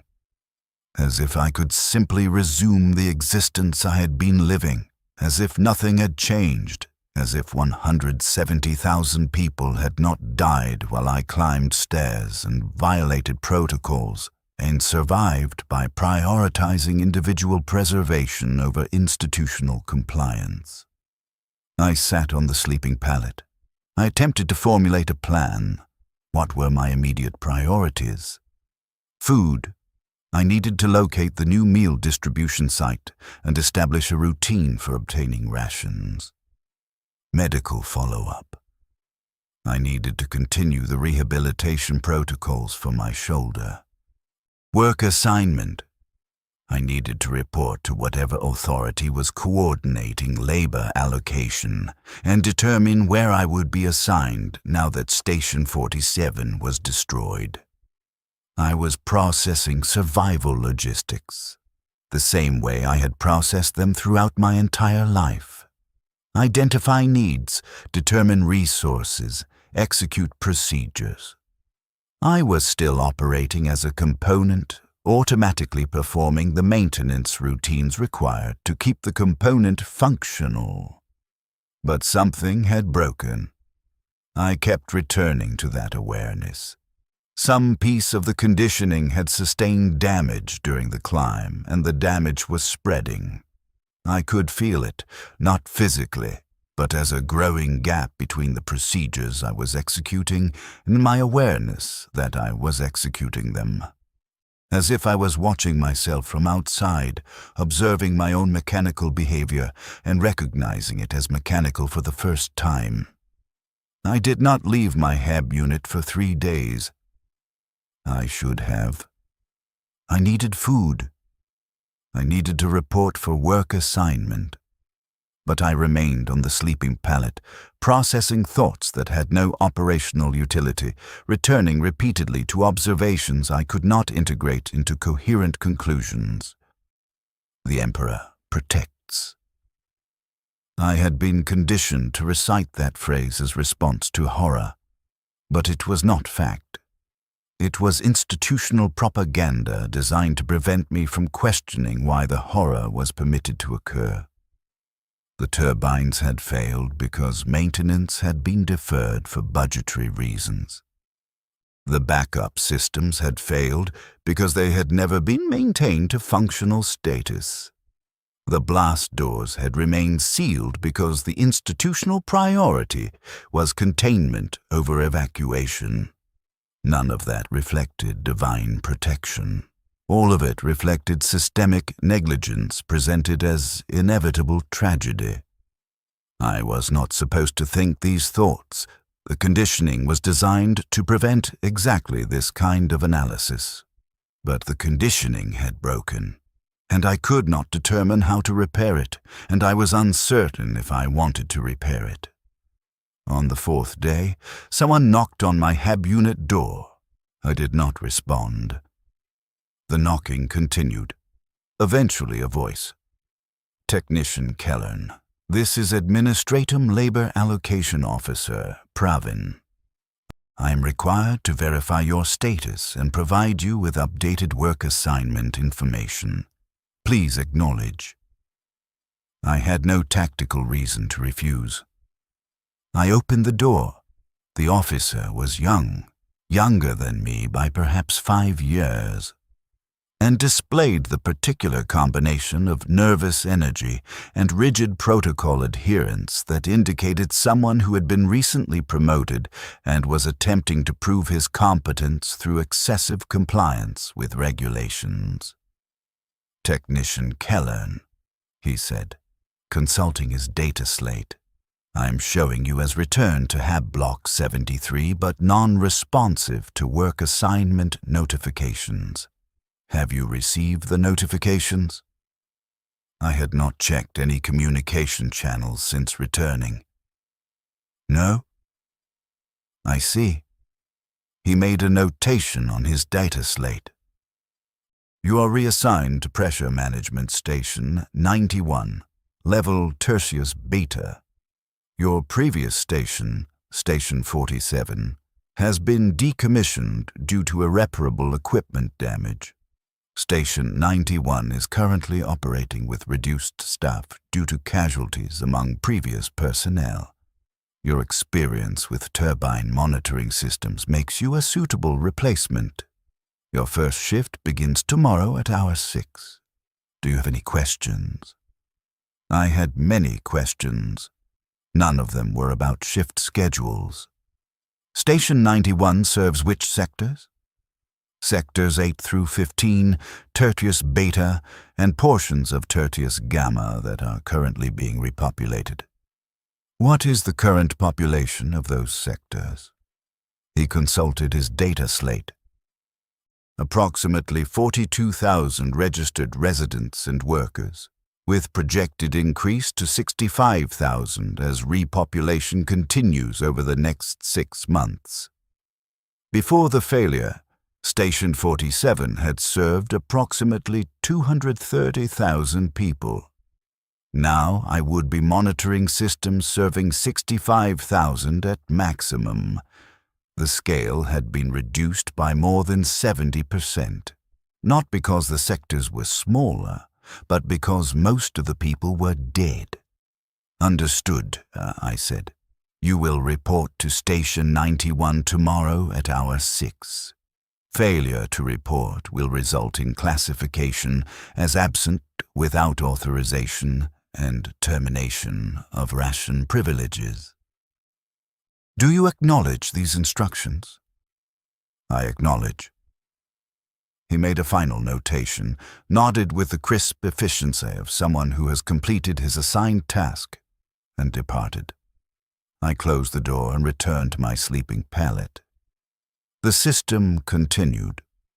It had processed 170,000 casualties and recalibrated its labor allocation accordingly.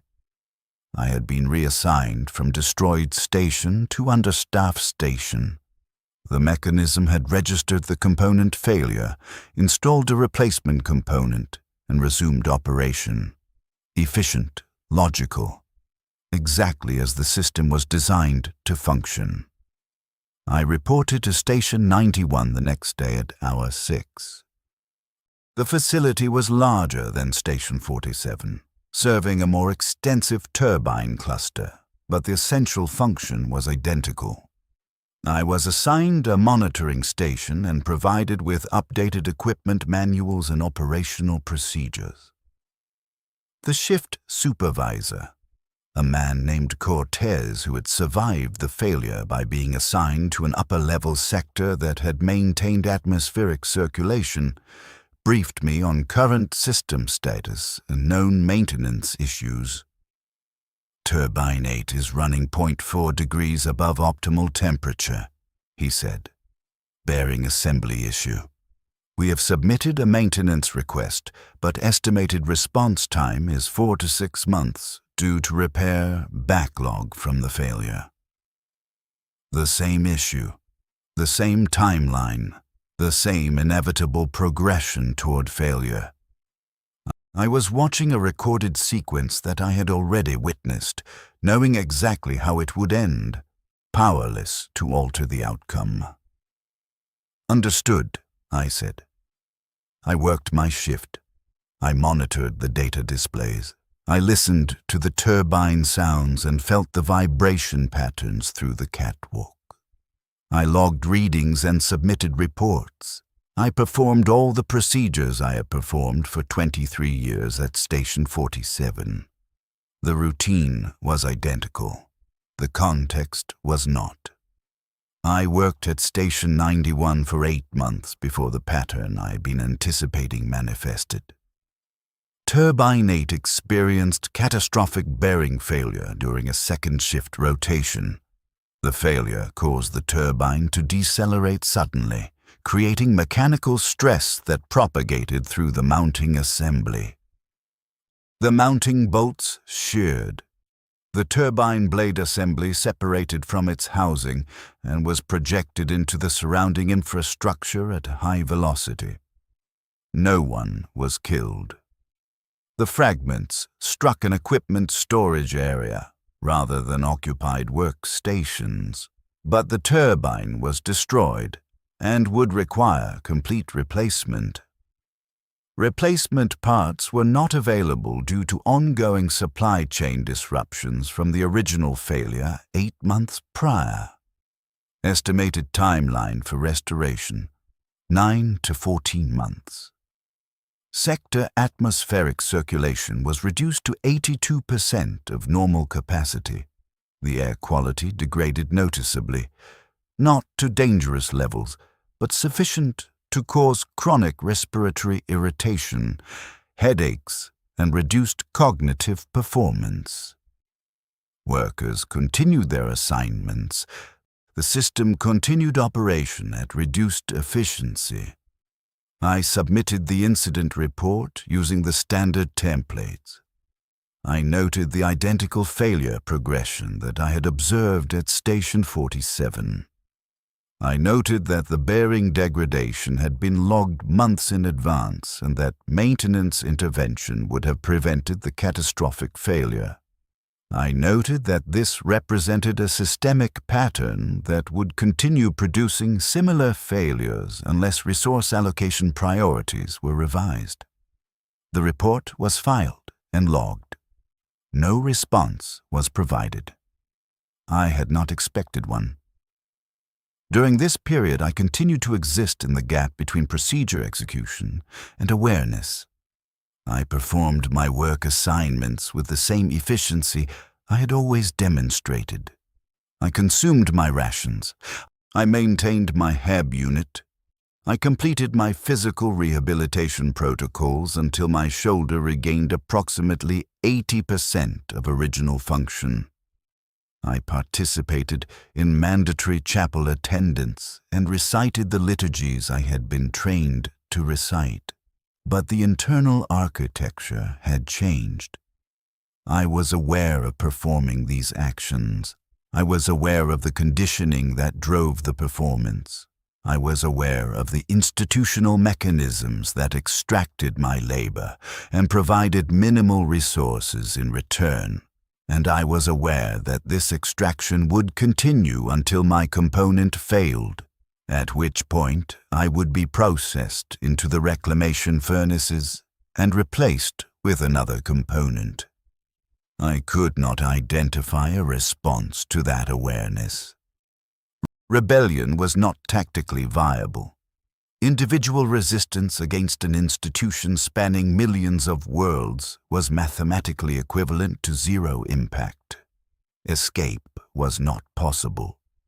There was nowhere to escape to, no external reference point that operated under different principles. Acceptance would require suppressing the awareness, but the conditioning that had previously enabled that suppression was no longer functional.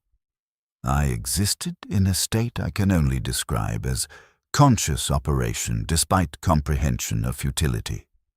I continued because the alternative was cessation, and the biological imperative toward survival persisted even when survival had no apparent purpose beyond additional repetitions of the same procedures.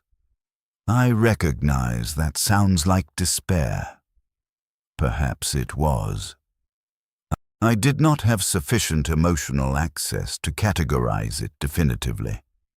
I need to describe what I found when I was assigned to a recovery detail. This occurred approximately 14 months after the initial failure.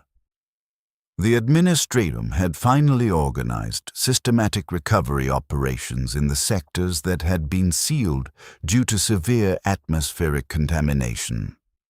Volunteers were requested from current workers with Underhive experience. Compensation was offered, double rations for the duration of the assignment, which was projected at 6 weeks. I volunteered, not for the compensation. I had developed a need to see, to witness, to observe directly rather than processing through reports and statistics. The numbers had remained abstract. 170,000 casualties. I needed to make them concrete. The recovery detail consisted of 43 workers equipped with full atmospheric isolation suits and assigned to sectors in the deepest zones of Tertius Gamma.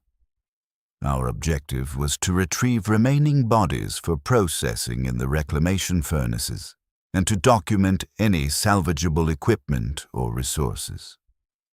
We entered Sector 27 on the third day of operations.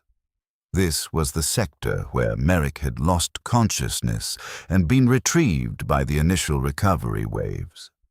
The atmospheric composition had been restored to breathable levels, but protocol required isolation suits due to potential contamination from decomposition. The sector was dark. Emergency lighting had failed months ago and had not been restored. We used portable illumination units. The beams cut through darkness and revealed, I am experiencing difficulty articulating this section. Let me attempt precision. The bodies were present in high density. They had fallen in corridors, on stairs, in doorways where they had been attempting to reach emergency exits. The low oxygen environment had indeed served as a preservative, as the administratum official had stated. Decomposition had been minimal. What I observed were not skeletal remains or advanced decay. I observed people who appeared to be sleeping, except for the specific positions of their bodies and the particular discoloration of their skin that indicated death by asphyxiation. I counted 63 bodies in the first corridor. Not as an estimate. I counted them individually as we moved through the space.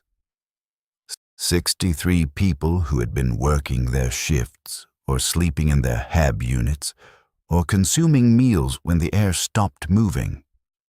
63 people who had attempted to evacuate and had not moved quickly enough, or who had been too deep in the sector to reach breathable air in time. Each body was catalogued. We scanned their identification tags if present, documented their location, and loaded them onto transport grab sleds for conveyance to the reclamation furnaces. The process was efficient. We processed approximately 120 bodies per 8-hour shift. I performed this work for 6 weeks. I processed approximately 900 bodies directly. I observed several thousand others being processed by other members of the recovery detail. The work required minimal cognitive engagement. Scan, document, load, repeat. My mind was free to process other observations. The thing I could not integrate was the specificity. Each body was a specific person. They had names documented on their identification tags. They had been specific ages. They had worked in specific positions. They had lived in specific HAB units. Each one represented a complete existence that had been terminated because turbines had failed and blast doors had remained sealed. I tried to produce grief. The response still did not come. But something else was developing in the space where grief should have been. Not anger. Anger suggested passion, and I had no access to passion. Something colder, something like recognition. I was looking at the visible evidence of what the system did to its components. This was not exceptional tragedy. This was standard operation, merely occurring at visible scale rather than distributed across decades and thousands of locations. My father had been processed into those same furnaces after 37 years of loyal service. Torian had been processed after. I did not know how many years he had served. I had never asked. The 63 people in that first corridor, the 900 I processed directly, the 170,000 total casualties, they were all identical in function. Raw material being processed by a mechanism that had no capacity to value them as anything other than their operational output. The Emperor protects. The institutional slogan had trained me to interpret their deaths as sacrifice in service to some greater purpose, some divine plan that my limited human perspective could not comprehend. But I was no longer processing through that framework. What I observed was not sacrifice. It was waste. Industrial-scale waste generated by an institution that prioritized its own perpetuation over the components it was theoretically designed to protect. I completed my 6-week assignment. I received my double rations as compensation. I returned to Station 91 and resumed my normal shift rotations. I had been changed by the recovery work in ways I could observe but not fully categorize. The gap between procedure execution and awareness had widened further. I was performing my assigned functions while simultaneously recognizing those functions as participation in the same mechanism that had generated the 900 bodies I had personally loaded onto transport sleds. I was complicit. That was the recognition I could not escape. I had survived by abandoning my post in violation of protocol, but having survived, I had returned to service. I was operating the same turbine systems that had failed before and would fail again. I was monitoring equipment that I knew would not receive adequate maintenance. I was participating in a system that I now recognized as structured to produce exactly the kind of catastrophic failure I had witnessed. What should I have done instead? I had no answer.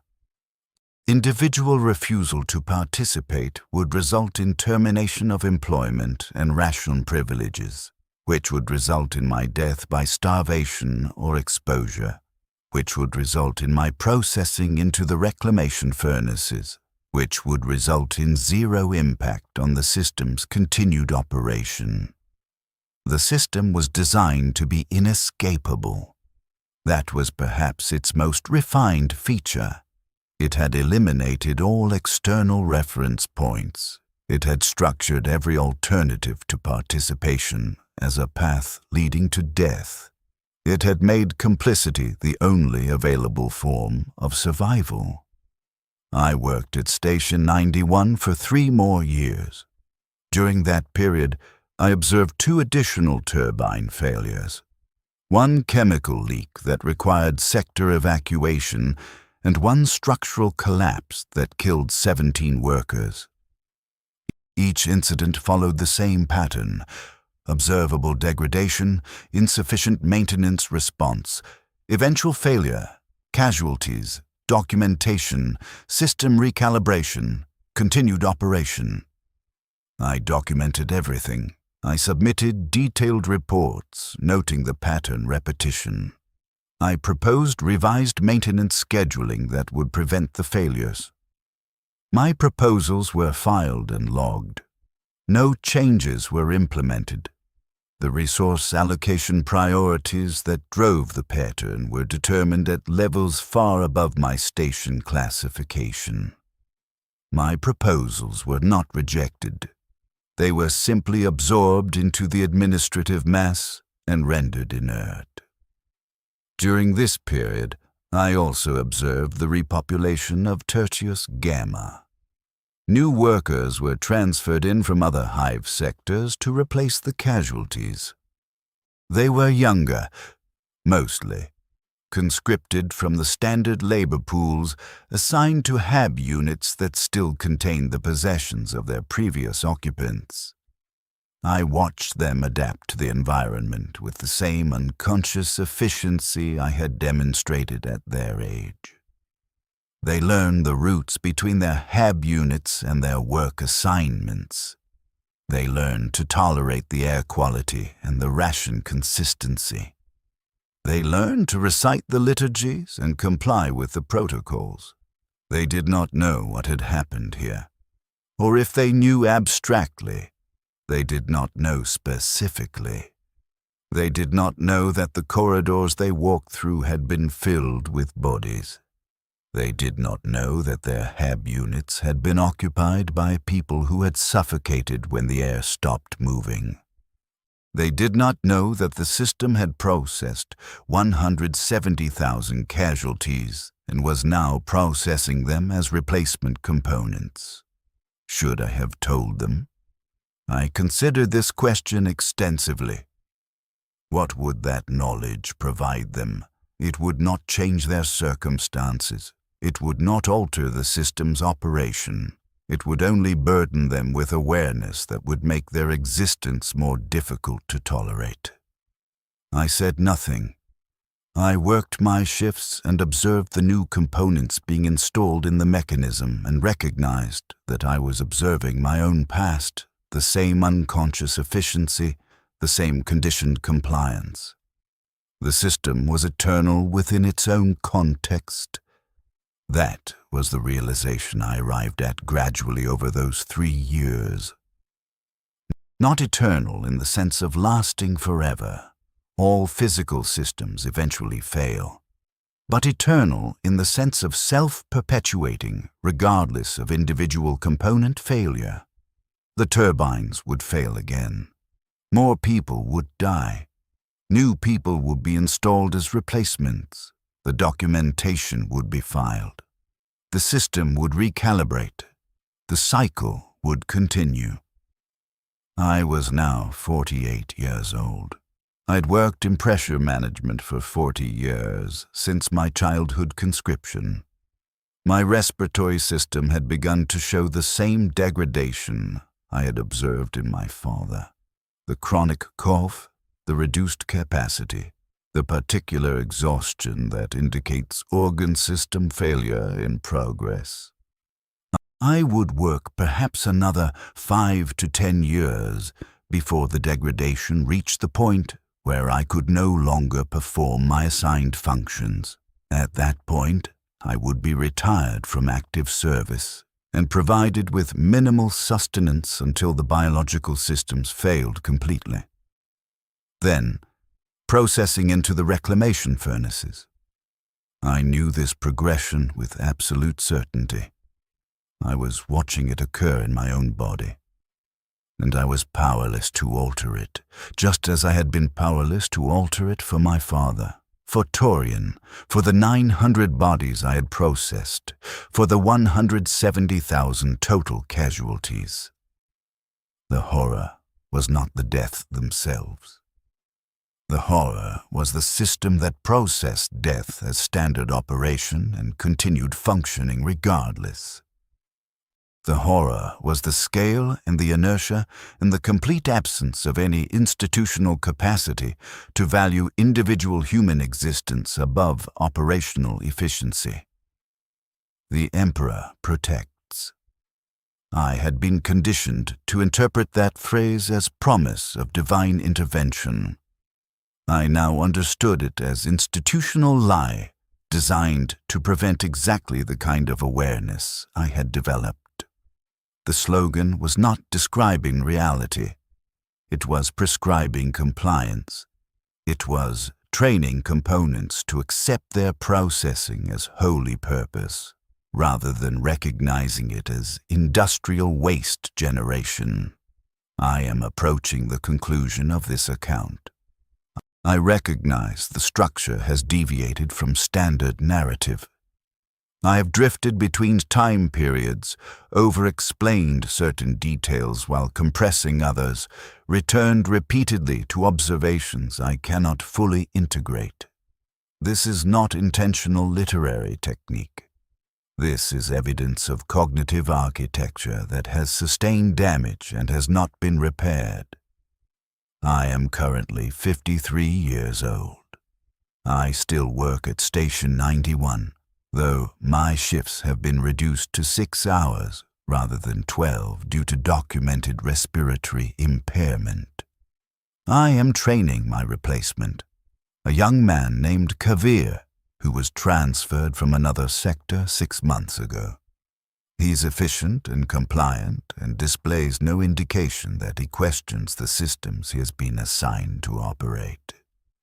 He reminds me of myself at his age. Yesterday he asked me how long I'd worked in pressure management. I told him 45 years. He asked if I found the work fulfilling. I experienced several seconds of processing delay while I attempted to formulate a response that was both honest and would not burden him with awareness he was not prepared to integrate. I told him the work was necessary. That was accurate. I did not tell him that necessity was not equivalent to meaning. I did not tell him that he was operating systems that would eventually fail and kill people, and that his documentation of those failures would be filed and ignored, and that the cycle would continue regardless of his individual competence or dedication. He accepted my answer with a nod and returned his attention to the monitoring displays. I watched him process the data with the same unconscious efficiency I had demonstrated for 45 years. He was being processed by the system. He could not see it yet because he was still inside it, still accepting the frameworks he had been provided, still believing that compliance would be rewarded with protection. He will learn, or he will not. The system continues regardless. I am writing this account. I realize I have not explained why I am writing this account. The truth is, I am uncertain of my purpose. This is not an official report. It will not be filed in any administrative system. This is not testimony for any tribunal. No investigation is pending. This is simply documentation of observations that I feel compelled to articulate, despite their having no operational utility. Perhaps I'm attempting to create evidence that I achieved awareness, that I recognized the system's operation, that I existed as something more than a component performing its function. Perhaps I am attempting to warn whoever might read this. Perhaps I am simply generating noise in response to a compulsion I cannot categorize. The turbines are running at 93% operational capacity currently. I can hear them through the walls of my hive unit, the background vibration that has been constant my entire existence.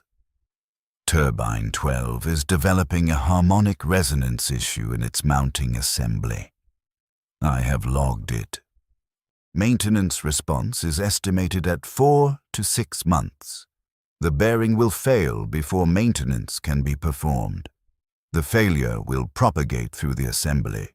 Components will be damaged. Perhaps people will be killed. Documentation will be filed. The system will recalibrate. The cycle continues, eternal and inescapable within its own operational context. I am still performing my assigned function, monitoring, documenting, participating. I have achieved awareness of the mechanism while remaining trapped inside it. That awareness has not granted me liberation or purpose or any functional advantage. It has only replaced unconscious compliance with conscious complicity. I do not know if that represents progress or a different category of failure. The air tastes the same as it always has. Copper and recycled sweat and promethium residue. My lungs have adapted. My body continues to extract oxygen from atmosphere that should not be breathable. I continue to exist within a system that processes me as raw material while training me to interpret that processing as divine purpose. The Emperor protects. That slogan is visible on the information board in the corridor outside my hab unit. It is repeated in the liturgies we recite during mandatory chapel attendance. It is embedded in the institutional framework so deeply that most people never question whether it describes reality or merely prescribes compliance. I know the answer now. It prescribes compliance.